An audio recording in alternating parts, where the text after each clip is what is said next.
سورہ کہف میں ایک سبق ہمارے لیے یہ بھی ہے کہ جب کچھ ایسا ہماری زندگی میں ہو رہا ہو جس کی سمجھ نہ آئے تو ہمیں صبر کر لینا چاہیے، کیونکہ ضروری نہیں کہ ہمیں ہر چیز کی حکمت فوراً ہی سمجھ آ جائے۔ کبھی کبھی یہ باتیں وقت کے ساتھ ہی سمجھ آتی ہیں۔ وقت سارے راز کھول دیتا ہے۔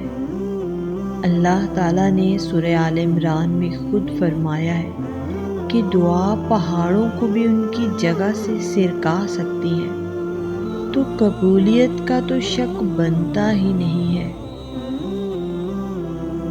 سورہ یاسین فجر کی نماز کے بعد پڑھنے سے ہر خواہش پوری ہوتی ہے۔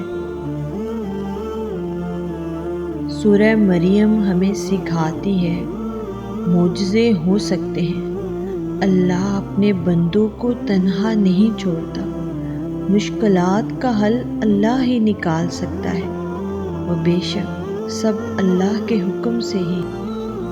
جب اداس دل ہو اور وجہ بھی سمجھ نہ آ رہی ہو تو سورہ رحمان پڑھ لیا کرو، دل کو سکون آ جائے گا۔ محبت میں لاڈ اٹھائے جاتے ہیں، یقین نہ آئے تو سورہ ضحیٰ کی تلاوت کر لیں۔ جو لوگ قرآن سے جڑ جاتے ہیں نا، وہ پھر اپنی زندگی کی ہر جنگ جیت جاتے ہیں۔